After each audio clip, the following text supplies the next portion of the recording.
Hi everyone दोस्तों, आज हम बात करने जा रहे हैं एक नए टॉपिक पे जो है बौद्ध धर्म।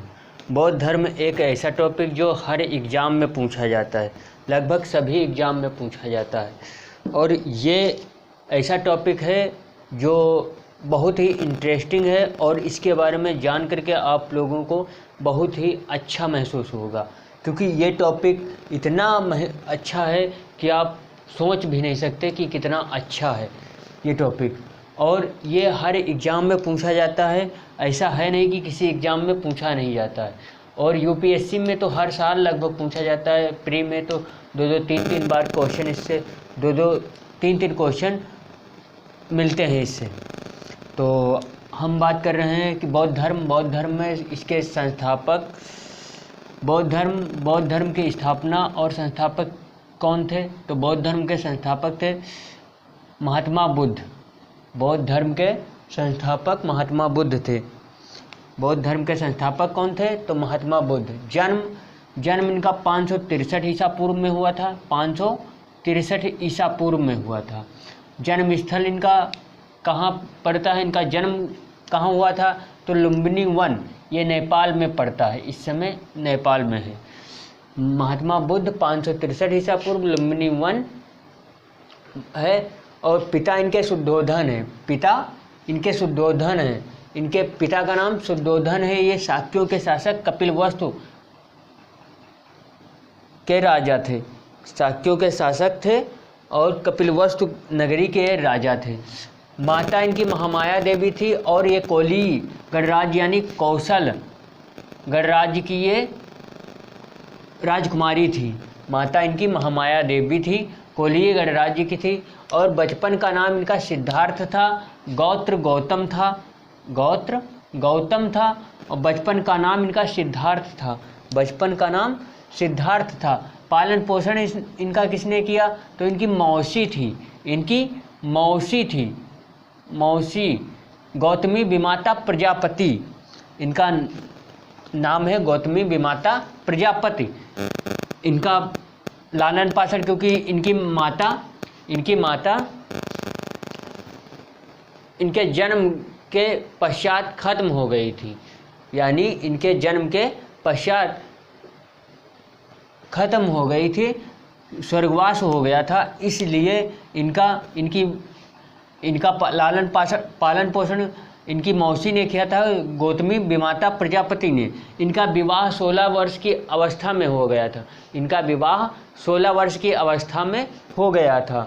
और इनका विवाह 16 वर्ष की अवस्था में यशोधरा नाम की राजकुमारी थी, जो कौशल गणराज्य की राजकुमारी थी, उसके साथ हुआ था। 16 वर्ष की अवस्था में कौशल गणराज्य की ही राजकुमारी थी यशोधरा के साथ में इनका विवाह हुआ था और 16 वर्ष की अवस्था में हुआ था। 16 वर्ष की इनकी आयु थी, तभी इनका विवाह हो गया था।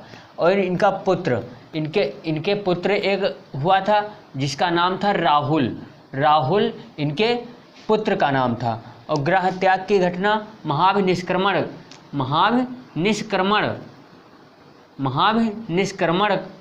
कहलाते।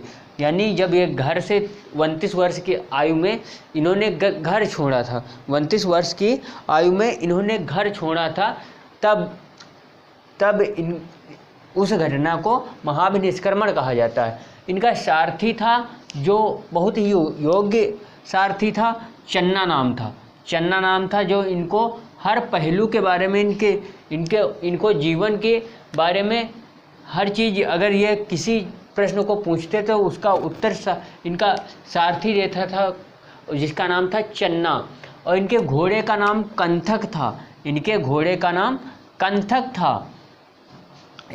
इनका घोड़ा था जो प्रिय था, इनके घोड़े का नाम कंथक था।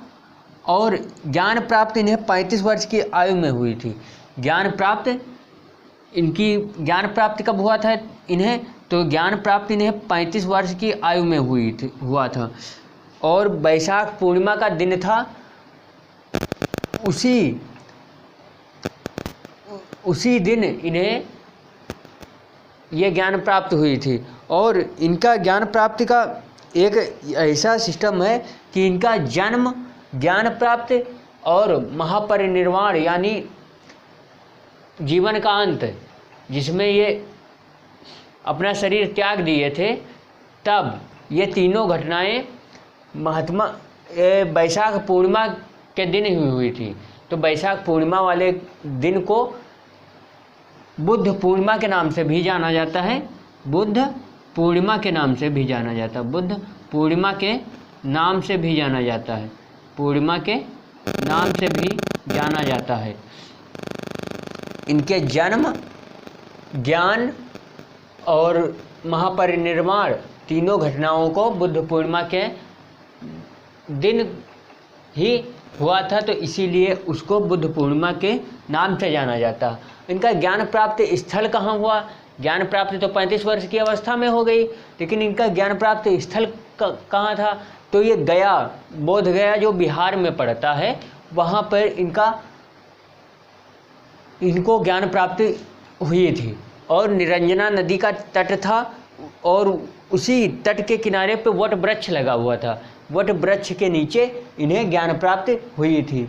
और प्रथम उपदेश इन्होंने दिया था सारनाथ में, वहाँ जब ज्ञान प्राप्त हुई इसके बाद इन्होंने प्रथम उपदेश सारनाथ में दिया था, प्रथम उपदेश सारनाथ में दिया था, वो भी पाली भाषा में दिया था, वो भी पाली भाषा में दिया था। और प्रथम उपदेश पाली भाषा में था, सारनाथ वाराणसी। और इसका सारनाथ का एक और नाम है स्थल ऋषि पत्तन, स्थल ऋषि पत्तन इनका एक नया नाम है। धर्म प्रचार स्थल, धर्म प्रचार स्थल में अंग धर्म प्रचार, इन्होंने जहाँ जहाँ धर्म प्रचार किया अपने बौद्ध धर्म का, उनका उन स्थलों के नाम है अंग, मगध, काशी, मल्ल, शाक्य, वज्र, कौशल। ये सात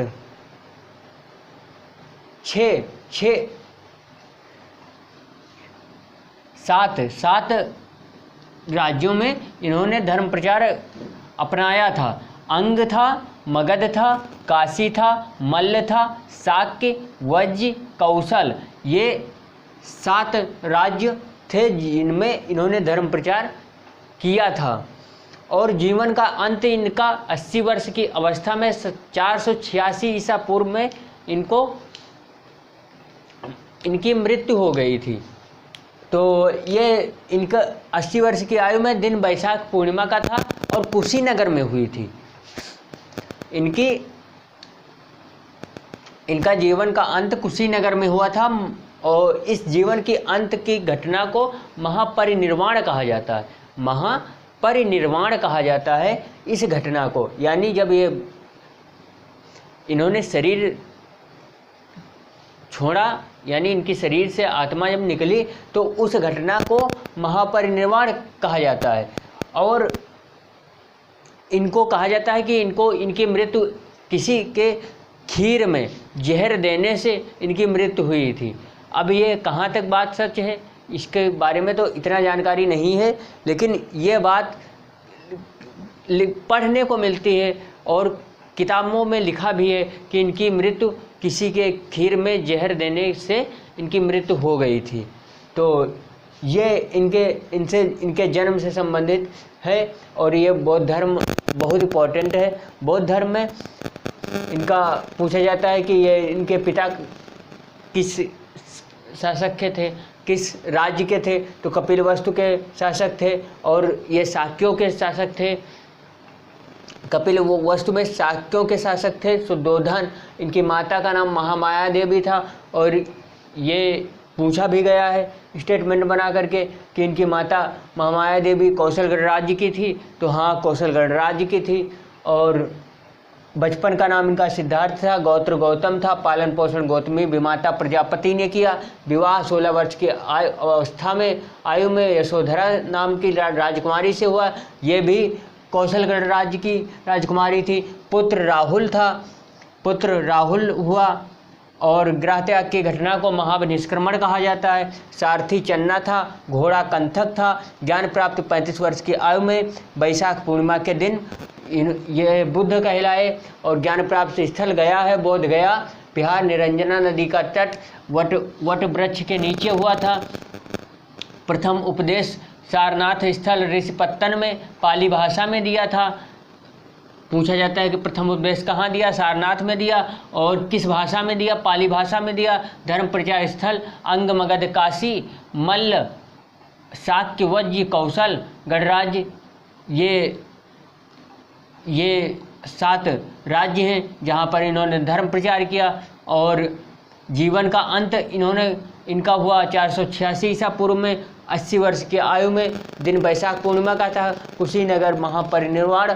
अब इनसे संबंधित 3 ये बौद्ध संगतियाँ बहुत पूछी जाती हैं क्वेश्चन बना करके कि प्रथम बौद्ध संगीत कब हुई, तो प्रथम बौद्ध संगीत 483 ईसा पूर्व में हुई। 483 ईसा पूर्व में हुई। स्थान कहाँ है, तो राजगृह है। शासन कौन करता था, तो अजातशत्रु, और अध्यक्ष महाकश्यप थे। बौद्ध संगीतियाँ में प्रथम बौद्ध संगीत कब हुई, 483 ईसा पूर्व में। 483 ईसा पूर्व में। स्थान कौन सा था, राजगृह था। शासन कौन कर रहा था, अजातशत्रु। अध्यक्ष महाकश्यप थे।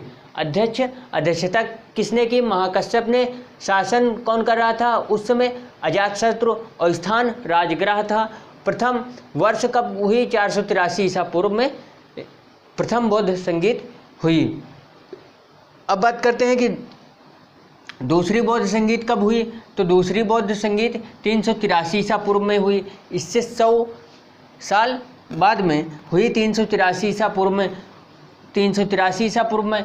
स्थान कौन सा था, वैशाली, और शासन कौन कर रहा था, कालाशोक, और अध्यक्षता कौन किया, सब्बकामी। दूसरी की 383 ईसा पूर्व, स्थान वैशाली, शासन कालाशोक, और अध्यक्ष सब्बकामी। और तीसरी बौद्ध संगीत कब हुई, 251 ईसा पूर्व में। स्थान कहाँ है, पाटलिपुत्र में। शासन कौन कर रहा है, अशोक, और अध्यक्षता कौन कर रहा है, तो मोगलपुत्र तिस्स नाम था। अध्यक्षता तीसरी की कौन कर रहा, मोगलपुत्र तिस्स। तो तीसरी की इससे तिस्स से तीसरी रिलेट कर सकते हो कि तीसरी की अध्यक्षता मोगलपुत्र तिस्स ने कर ली। और चौथी की प्रथम सदी ईसा पूर्व कुंडलवन स्थान था, और शासन कौन कर रहा था, कनिष्क, और अध्यक्षता वसुमित्र कर रहे थे। ये बौद्ध संगीतियाँ 4 संगीतियाँ हुई हैं, और 4 संगीतियों में ये चारों बहुत पूछे जाते हैं एग्जाम में कि प्रथम बौद्ध संगीत कब हुई, और किसके शासन काल में हुए, और किसने अध्यक्षता की, या कौन सा स्थान था। तो ये चार बौद्ध संगीतियाँ बहुत इम्पोर्टेंट हैं। इन्हें आप लोगों को ज़रूर याद रखना चाहिए। कुछ भी इसमें से ना आए, लेकिन बौद्ध संगीतियाँ तो लगभग ज़रूर क्लियर होनी चाहिए, क्योंकि ये तो नॉर्मल सी बात हुई क्योंकि ये लगभग सबको आता होगा, लेकिन बौद्ध संगीतियाँ बहुत कम लोगों को आती हैं, क्योंकि ये इतने कंफ्यूज हो जाते हैं आदमी, तो इसलिए कंफ्यूज हो जाते हैं स्टूडेंट, इसलिए इनको याद कर लेना। ये याद करना तुम्हें ज़रूर पड़ेगा, क्योंकि यदि ये याद हो गई तो आप क्वेश्चन सॉल्व कर सकते हो, क्योंकि ये बौद्ध संगीतियों से बहुत बार क्वेश्चन आता है, हर एग्ज़ाम में पूछा जाता है। तो इसलिए बौद्ध संगीतियों को आप लोग क्लियर कर लेना। और इसी बात पे थैंक यू, धन्यवाद। और आगे हम बात करते हैं बौद्ध धर्म के अगले टॉपिक पे। थैंक यू, धन्यवाद।